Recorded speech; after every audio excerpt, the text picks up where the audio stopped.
오늘 말씀은 역대하 26장 1절에서 15절까지 말씀입니다. 여호와를 찾는 삶이라는 제목으로 함께 나누겠습니다. 1절 말씀의 시작은 이렇습니다. 유다 온 백성이 나이가 16세 된 우시야를 세워 그의 아버지 아마샤를 대신하여 왕으로 삼으니 아마샤 왕이 그의 열조의 묘실에 누운 후에 우시야가 엘롯을 건축하여 유다에 돌렸더라. 우시야가 왕위에 오를 때에 나이가 16세라. 예루살렘에서 52년간 다스리니라. 그의 어머니 이름은 여골리아요 예루살렘 사람이더라. 하나님께서 어린 우시야를 왕으로 세워주십니다. 그리고 또 아버지를 이어서 이 통치를 하게 만드십니다. 하나님의 섭리 가운데 왕이 됐기 때문에 어떻게 보면은 자신의 능력이나 자신이 가지고 있는 군사력을 가지고 형성된 이 힘이 아닙니다. 그래서 개인적으로 약화되고 또 반란이 일어날 수도 있는 상황입니다.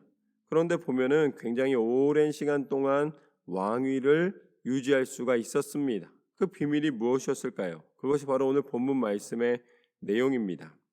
4절부터 보면 이렇게 나와 있습니다.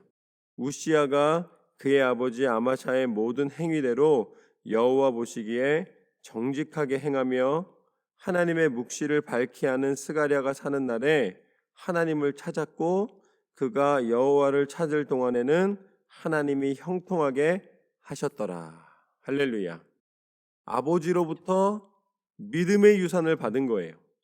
땅을 받은 것으로 잘 통치한 것이 아니고 리더십을 받은 것으로 아니면 재산을 받은 것으로 한 것이 아닙니다.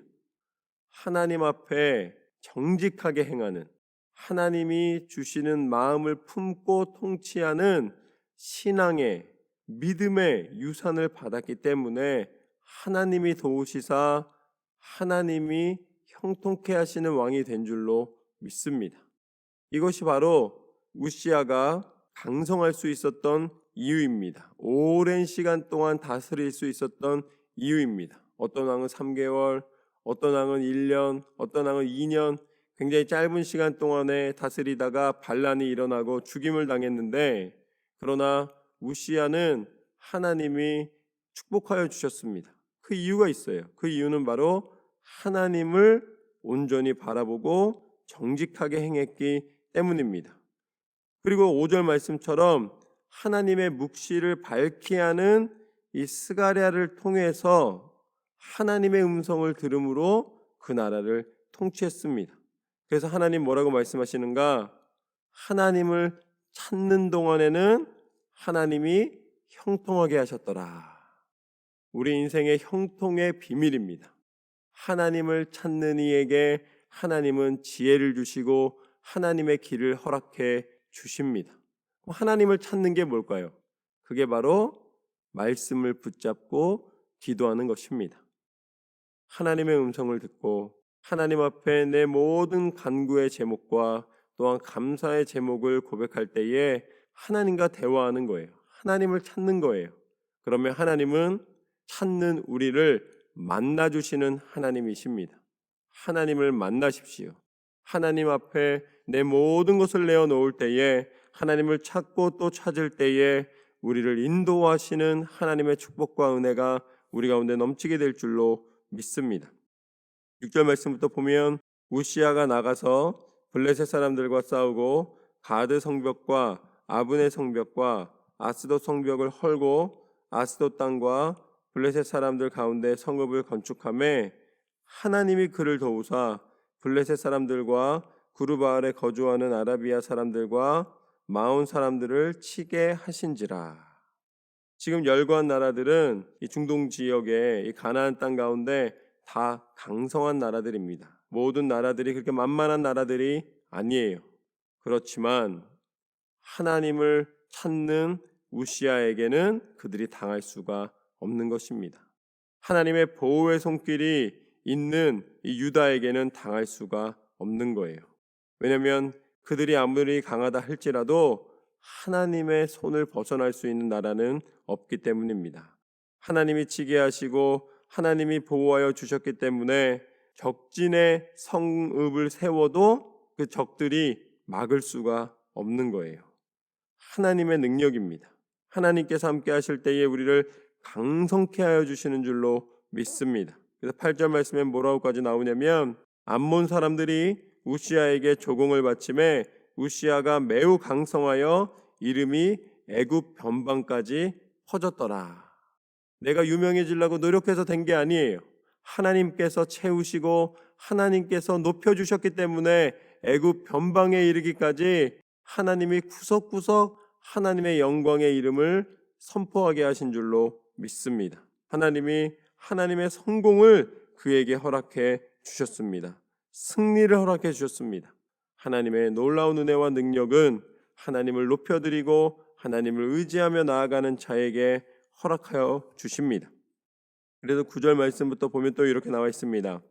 우시아가 예루살렘에서 성 모퉁이 문과 골짜기 문과 성 구비에 망대를 세워 견고하게 하고 또 광야에 망대를 세우고 물 웅덩이를 많이 파고 고온과 평지에 가축을 많이 길렀으며 또 여러 산과 좋은 밭에 농부와 포도원을 다스리는 자를 두었으니 농사를 좋아함이었더라. 이 왕인데 백성들을 잘 다스리고 백성들을 편안하게 만들어주고 또 기쁘게 만들어주는 왕이 있습니다. 그건 뭐냐면 물을 내주는 왕이에요. 물이 있어야 농사도 짓고 물이 있어야 마셔서 생명을 유지할 수가 있습니다. 그런데 하나님이 형통케 하시니까 우시아에게는 하나님이 물을 발견할 수 있는 힘을 주셨습니다. 그리고 거기에 농사를 짓는데 그 농사가 잘 되는 거예요. 그 우시아 자체가 농사를 좋아했다라고 되어 있는데 백성들이 그것을 함께 누리고 있는 모습을 보게 됩니다. 그렇다면 가축이 풍부하고 먹을 것이 풍부하고 농사가 잘 돼서 또 모든 백성들이 풍요롭게 누리게 되고 주변에 있는 나라들을 다 처치할 수 있는 군사력도 강하여지고 이런 나라가 어떤 나라예요? 이런 나라가 좋은 나라죠. 하나님을 찾고 하나님이 함께 해주시니까 좋은 나라를 이루어 주시는 것입니다. 좋은 나라 되는 것이 어려운 게 아니에요. 그러면 똑같이 적용을 한다면 좋은 가정이 되는 건 어떻게 하면 되겠습니까? 마찬가지입니다. 하나님을 찾고 하나님 앞에 온전히 나아가는 가정이 좋은 가정이 될 것입니다.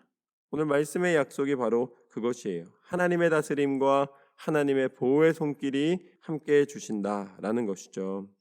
11절 말씀부터 보면 이렇게 나와 있습니다.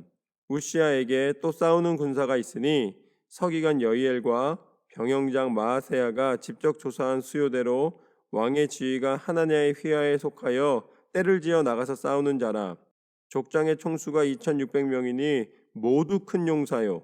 그의 휘하의 군대가 30만 7500명이라 건장하고 싸움에 능하여 왕을 도와 적을 치는 자이며 우시아가 그의 온 군대를 위하여 방패와 창과 투구와 갑옷과 활과 물맷돌을 준비하고 또 예루살렘에서 재주 있는 사람들에게 무기를 고안하게 하여 망대와 성곽 위에 두어 화살과 큰 돌을 쏘고 던지게 하였으니 그의 이름이 멀리 퍼짐은 기이한 도우심을 얻어 강성하여 짐이었더라. 하나님께서 군사력을 튼튼하게 만들어 주십니다. 그래서 큰 용사들이 그 주변에 모이게 되고 또 보면은 창과 투구와 갑옷과 활과 물맷돌을 준비하였습니다. 이것은 그 당시에 평상시에 쓰던 무기들이에요.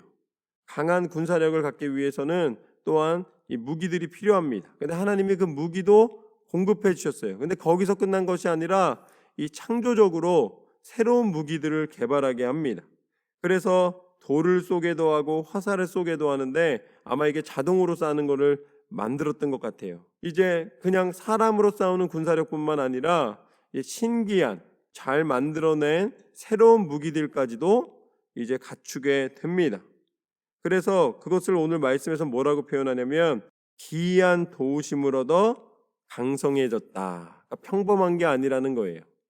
하나님이 주신 지혜로 하나님의 능력의 손으로 말미암아 그 가운데 하나님이 주시는 강성함을 힘있게 됩니다. 하나님이 강하게 하시는 거예요. 하나님이 그 모든 걸 이기게 하시는 것입니다. 우리는 세상에 속한 사람이 아니라 하나님 앞에 속한 사람입니다. 그렇기 때문에 세상의 지혜에 머무르지 않습니다. 우리는 하나님의 지혜에 머물게 하시는 줄로 믿습니다. 다른 사람이 볼 수 없는 것을 보게 하시는 게 있어요.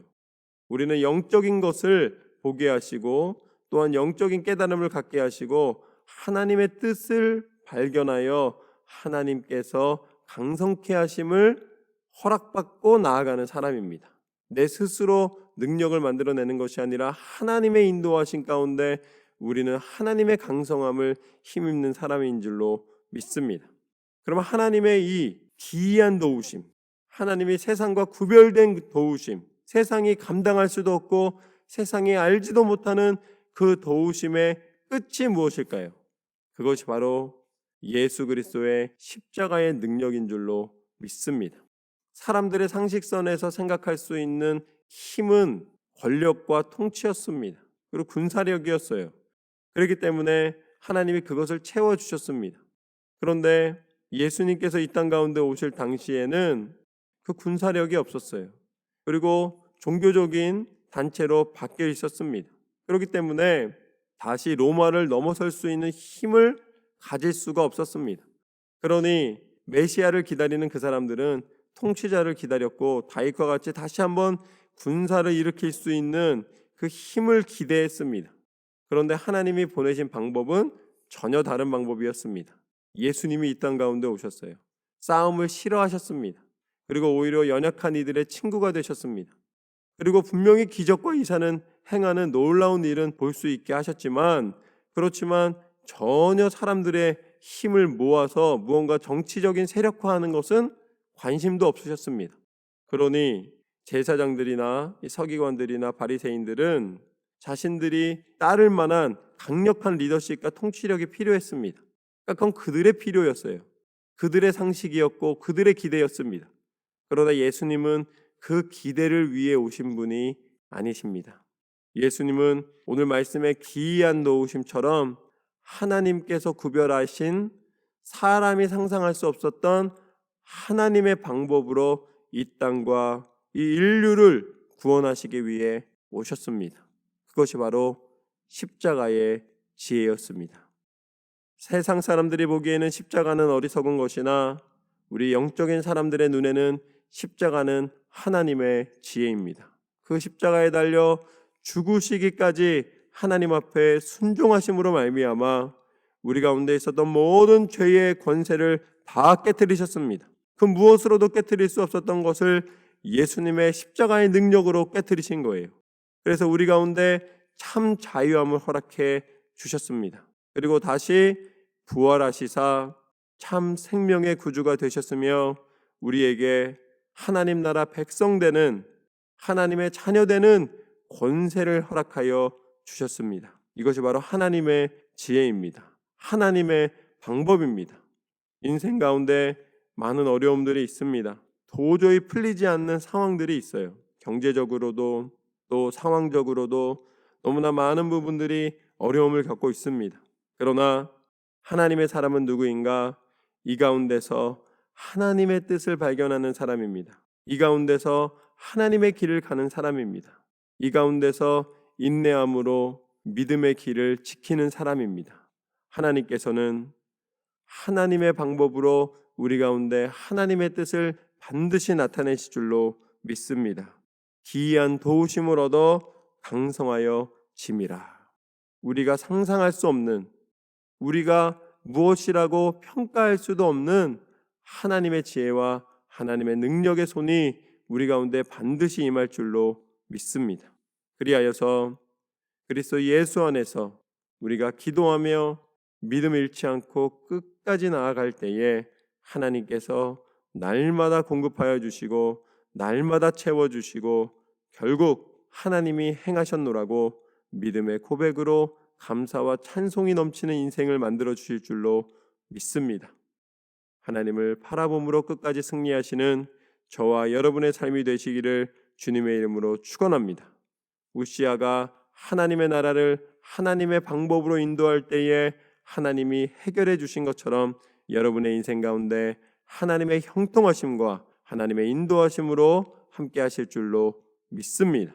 끝까지 승리하시기를 주님의 이름으로 축원합니다.